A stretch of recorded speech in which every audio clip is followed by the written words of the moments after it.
ఒక్కసారి కొమ్మూరి గోల్డ్ కి కాల్ చేయండి. తాకట్లో ఉన్న మీ బంగారాన్ని విడిపించి మార్కెట్ ప్రైస్ కి వాళ్ళు కొనుక్కుని మిగతా డబ్బులు మీకు ఇచ్చేస్తారు. హలో అండి, అందరికీ నమస్కారం. నేను మీ కట్టా కార్తీక్. తెలంగాణలో మున్సిపల్ ఎన్నికలకు రంగం సిద్ధమైంది. మొత్తం 117 మున్సిపాలిటీలకు ప్లస్ 6 కార్పొరేషన్లకు ఎన్నికలు జరగబోతూ ఉన్నాయి. ఫిబ్రవరి 2nd వీక్ లోపు ఎన్నికల ప్రక్రియను ముగించాలని చెప్పేసి రాష్ట్ర ఎన్నికల కమిషన్ భావిస్తూ ఉంది. ఇప్పటికే ఓటర్ల లిస్ట్ మీద ఎక్సైజ్ చేస్తూ ఉన్నారు. జనవరి 10 లోపు ఓటర్ల తుది జాబితాను కూడా ప్రకటించడానికి రంగం సిద్ధమవుతూ ఉంది. జనవరి 5వ తారీఖు అన్ని రాజకీయ పార్టీలతో ఎన్నికలు జరిగేటువంటి 115 నియోజకవర్గాలు 6 కార్పొరేషన్లలో మీటింగ్లు పెట్టబోతున్నారు. అక్కడ కమిషనర్లు అన్ని రాజకీయ పార్టీల ప్రతినిధులతోటి.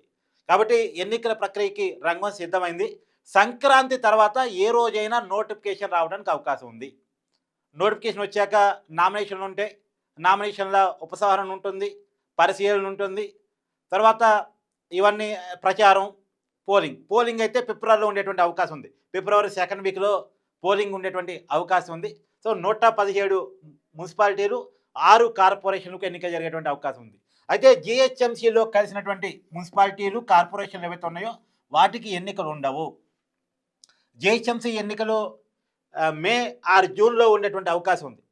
ఏదో జిహెచ్ఎంసీని 3 భాగాలు చేస్తున్నారుగా, 300 వార్డులు చేసేసి 3 భాగాలుగా చేసేసి ఎన్నికలు పెట్టబోతూ ఉన్నారు. ఏదో Malkajgiri municipality, Cyberabad municipality, GHMC municipality ఏదో అలా ప్లాన్ చేస్తున్నారు. అది మే జూన్లో జిహెచ్ఎంసీ ఎన్నికలు ఉండేటువంటి అవకాశం ఉంది. జిహెచ్ఎంసీలో కలిసినటువంటి మున్సిపాలిటీలు కార్పొరేషన్లు మినహాయించేసి మిగతా అన్ని మున్సిపాలిటీలు కార్పొరేషన్లకు ఎన్నిక జరగబోతూ ఉంది. ఫిబ్రవరి 2nd వీక్ లోపు ఎన్నికలు ముగిపోతూ ఉన్నాయి. అయితే ఇక్కడ మరి ఎంపీటీసీ జడ్పీటీసీ ఎన్నికలు ఎప్పుడు అసలు ఉంటాయా ఉండవా, ఇది ఒక పెద్ద క్వశ్చన్ అయిపోయింది. దాని మీద క్లారిటీ లేదు, దాని మీద ఎక్సైజ్ లేదు. అసలు మామూలుగా సర్పంచ్ ఎన్నికలు జరగగానే, గ్రామ పంచాయతీ ఎన్నికలు జరగగానే నెక్స్ట్ ఎంపీటీసీ జడ్పీటీసీ ఎన్నికలు ఉంటాయని అందరూ భావించారు. కానీ ఆ ఎన్నికల గురించి అసలు ఊసే లేదు. అసలు వాటిని జరుపుతారా జరపరా, అసలు ఎంపీటీసీ ఎన్నికలు ఎత్తేద్దామన్న ఆలోచన కూడా ఏదో జరుగుతుందని ప్రచారం జరుగుతుంది. మరి రియాలిటీలో జరిగిద్దానే తెలియదు. ఒక్క జడ్పీటీసీ ఎన్నికలు పెట్టేసి ఎంపీటీసీ ఎన్నికలు ఎత్తేద్దాం, మండల పరిషత్తులు ఎత్తేద్దాం, ఎంపీపీని నామినేట్ చేద్దాం అనే ఆలోచనలు ఏమైనా జరుగుతుందా తెలియదు. ఎందుకంటే డీసీబీని అలర్ట్ చేశారు. గతంలో డీసీబీలకు ఎన్నికలు ఉన్నాయి, కానీ డీసీబీ ఎన్నికలు ఎత్తేసి ఇప్పుడు చైర్మన్ని నామినేట్ చేయబోతూ ఉన్నారు. ప్రభుత్వం తమ అనుకున్న వ్యక్తులకి డీసీబీ చైర్మన్ని నామినేట్ చేయబోతూ ఉంది. డీసీబీ చైర్మన్ ఈక్వల్ టు ఒక సహాయ మంత్రి హోదా, క్యాబినెట్ హోదా కాదు కానీ సహాయ మంత్రి హోదా. ఇంతకుముందు డీసీబీలకి, సొసైటీలు, పిఎస్సీలకి ఎన్నికలు ఉండేవి. ఆ ఎన్నికలను రద్దు చేశారు. ఎన్నికలు పెట్టకుండా డైరెక్ట్గా నామినేషన్ పదవులాగా వాటిని ప్రభుత్వం నింపబోతూ ఉంది. నిజంగా ఇలా ఎన్నికలు ఎత్తేస్తే లోకల్ బాడీలు బలహీనమైపోతాయి. ఎప్పుడైనా లోకల్ బాడీలు ఎంత బలంగా ఉంటే సమాజం అంత బలంగా ఉంటుంది. అధికారాలు ఎంత వికేంద్రీకరించబడితే అంత సమాజం బాగుంటుంది.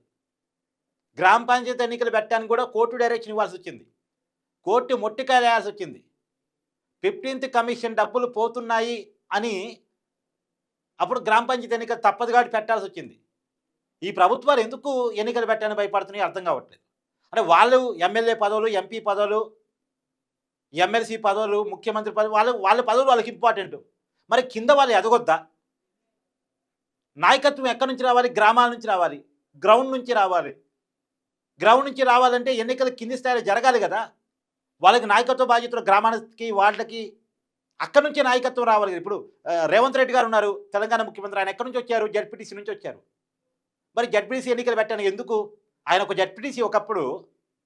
మరి జడ్పీటీసీ ఎన్నికలు పెట్టడానికి ఎందుకు వెనక ముందు ఆడుతున్నారు? ఏది క్లారిటీ ఏది? అసలు ఎంపీటీసీ జడ్పీటీసీ ఎన్నికల మీద క్లారిటీ ఏది? ఒక జడ్పీటీసీగా తన కెరీర్ స్టార్ట్ చేసిన రేవంత్ రెడ్డి గారు జడ్పీటీసీ, ఎంపీటీసీ ఎన్నికలు పెట్టడానికి ఎందుకు వెనక ముందు ఆడుతున్నారు? ఇలా గ్రామాల్లో సర్పంచ్కి పోటీ చేయలేని చాలామంది ఎంపీటీసీ, జడ్పీటీసీ ఎన్నికలు వస్తే మేము పోటీ చేద్దాం అని చాలామంది భావిస్తూ ఉన్నారు. అంటే ఇది రాజకీయ నిరుద్యోగుల కోసం కాదు, గ్రామాల్లో నాయకత్వం పటిమ కోసం. నాయకత్వం ఎక్కడ ఏర్పడింది? ఎక్కడి నుంచి రావాలి? ఇక్కడ సర్పంచులుగా ఎదిగిన వాళ్ళు, ఎంపీటీసీలుగా ఎదిగిన వాళ్ళు, జడ్పీటీసీలుగా ఎదిగిన వాళ్ళు, ఎంపీపీలుగా ఎదిగిన వాళ్ళు, జడ్పీ చైర్మన్గా ఎదిగిన వాళ్ళు, తర్వాత ఎమ్మెల్యేలుగా, ఎంపీలుగా, మంత్రులుగా, ముఖ్యమంత్రిగా రాజ్యాలు ఏడితే వాళ్ళకి రియాలిటీ తెలిసింది. ఎప్పుడైతే గ్రామీణ వాతావరణం నుంచి నాయకత్వం తయారు కాదో, గ్రౌండ్ నుంచి నాయకత్వం అభివృద్ధి చెందుతూ మానేయబడిద్దో, వెంటనే కార్పొరేట్ వచ్చి వాళ్ళే నాయకులుగా చలామణి అయిపోతారు. ఇప్పటికీ అది జరుగుతుంది. డబ్బులు ఖర్చు పెట్టగలిగినోడు, డబ్బులు సంపాదించగలిగినోడు మాత్రమే నాయకుడు. నాయకత్వం ప్రజలతో కనెక్టివిటీ ఉన్న వాళ్ళు తగ్గిపోతున్నారు. ప్రజల సమస్యల మీద అవగాహన ఉన్న వాళ్ళు తగ్గిపోతున్నారు. చరిత్ర మీద అవగాహన ఉన్న వాళ్ళు, వర్తమానం మీద అవగాహన ఉన్న వాళ్ళు, సమాజం మీద అవగాహన ఉన్న వాళ్ళు బాగా తగ్గిపోతున్నారు.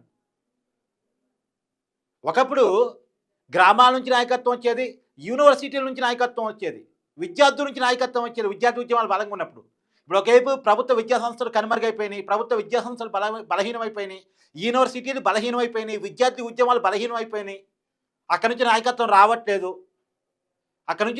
రావట్లేదు. ఇప్పుడు కేసీఆర్ గారు, చంద్రబాబు నాయుడు గారు, రేవంత్ రెడ్డి గారు, దేశాన్ని ఏరుతున్న మోడీ గారు, వీళ్ళంతా విద్యార్థి నాయకులు.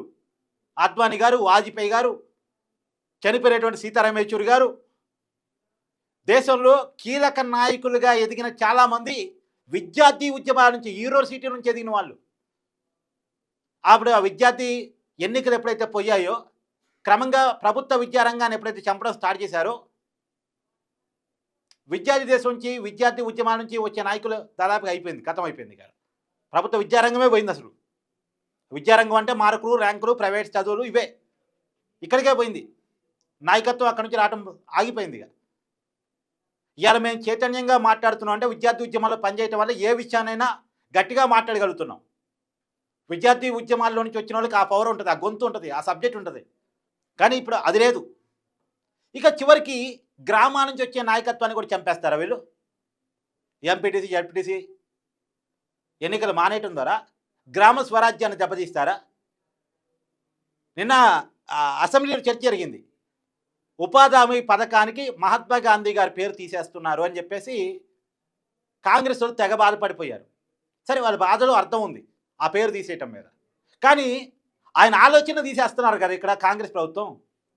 గ్రామ స్వరాజ్యం అని చెప్పేసి, అధికార వికేంద్రీకరణ అని చెప్పేసి మహాత్మా గాంధీ గారు చెప్పిన సూత్రం అది.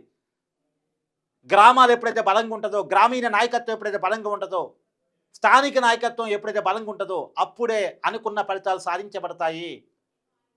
మరి గ్రామీణ నాయకత్వం ఎక్కడ బలం చేస్తున్నారు? గ్రామ పంచాయతీని బలహీనం చేస్తున్నారు నిధులు ఇవ్వకుండా. మండల పరిషత్తులు నిర్వీర్యం చేస్తున్నారు ఎన్నికలు జరపకుండా, నిధులు ఇవ్వకుండా. జడ్పీటీసీలని నిర్వీర్యం జడ్పీ ఎన్నికలను జిల్లా పరిషత్తులను నిర్వీర్యం చేస్తున్నారు నిధులు ఇవ్వకుండా, ఎన్నికలు జరపకుండా. ఇలా నిర్వీర్యం చేస్తే ఇంక మహాత్మా గాంధీ గారి పేరు ఉచ్చరించే హక్కు కాంగ్రెస్ పార్టీకి ఉంటుందా, కాంగ్రెస్ ప్రభుత్వానికి ఉంటుందా? రేవంత్ రెడ్డి గారు సమాధానం చెప్పాలి. ఒకవైపు మహాత్మా గాంధీ పేరు తీసేయటం మీద గోల చేస్తున్న, అభ్యంతరాలు వ్యక్తం చేస్తున్నటువంటి కాంగ్రెస్ పార్టీ మహాత్మా గాంధీ ఆలోచన చంపేస్తుంది కదా. ఎందుకు అసలు డీసీబీకి ఎందుకు తీశారు? తీసేయాల్సిన అవసరం ఏంటి? ఇక్కడ ప్రజల ఓటుతోటి డీసీబీ చైర్మన్ ఎన్నుకుంటే నామినేట్ చేసిన వాళ్ళకంటే కూడా బలంగా ఉంటారు కదా. బ్యాంకులు ప్రజల కోసం పనిచేయాలి.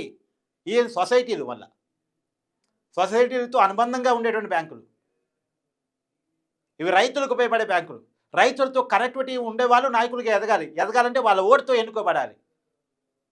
మరి ఆ ఓటుతో ఎన్నుకునే అవకాశం లేకుండా డీసీబీలని నామినేట్ చేయడం అంటే ఏ లేదు. అప్పట్లో ఉమ్మడి జిల్లాలుగా ఉండే 8, 9 ఉంటాయి. ఇప్పుడు ఏకంగా 32 చేసి పడేశారు. ఎందుకంటే జిల్లాలు విడిపోయినాయి కదా, పదవులు ఎక్కువ కనపడుతున్నాయి. ఎన్నికలు జరిపితే మరి ఎవరు గెలుస్తారో ఏమో. రైతుల్లో కాంగ్రెస్ పార్టీ మీద, కాంగ్రెస్ ప్రభుత్వం మీద తీవ్రమైన వ్యతిరేకత ఉంది అనుకున్నారేమో.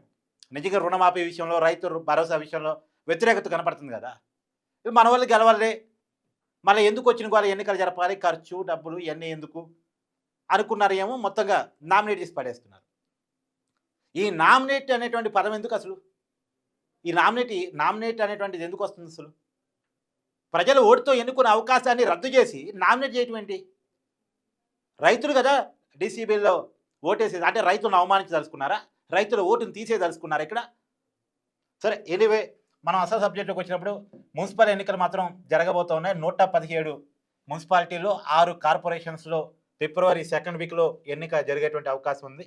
జనవరి 10న తుది ఓటర్ల జాబితా వచ్చేటువంటి అవకాశం ఉంది. సంక్రాంతి తర్వాత ఏ క్షణమైనా సరే నోటిఫికేషన్ వచ్చే అవకాశం ఉంది. నోటిఫికేషన్ వచ్చిన తర్వాత నామినేషన్లు ఉంటాయి. ఇప్పటికే ఎన్నికల ప్రచారం ఇండైరెక్ట్గా స్టార్ట్ అయిపోయింది. అన్ని పార్టీలు కూడా రంగంలో సిద్ధమైపోయినాయి. ఎవరెవరు కౌన్సిలర్లుగా పోటీ చేయదలుచుకున్నారు, కార్పొరేటర్గా పోటీ చేయదలుచుకున్నారు, వాళ్ళంతా కూడా తమ ప్రచారాన్ని మొదలుపెట్టారు. చూడాలి మున్సిపాలిటీలో ఎవరు ఎక్కువ గెలవగలరు. గ్రామ పంచాయతీలో మెజారిటీ భాగాన్ని కాంగ్రెస్ పార్టీ గెలవగలిగింది కాబట్టి, అంటే అధికారం ఉన్నోళ్ళకి సహజంగానే అడ్వాంటేజ్ ఉంటది కాబట్టి, ఇప్పుడు మున్సిపాలిటీలో కూడా కాంగ్రెస్ పార్టీకి అధికారం ఉంది కాబట్టి అడ్వాంటేజ్ ఉంటది. మరి చూడాలి అర్బన్ ప్రాంతాల్లో కాంగ్రెస్ పార్టీకి ఏ రకమైనటువంటి ఓటు బ్యాంక్ వస్తుంది అనుకుంటున్నారు.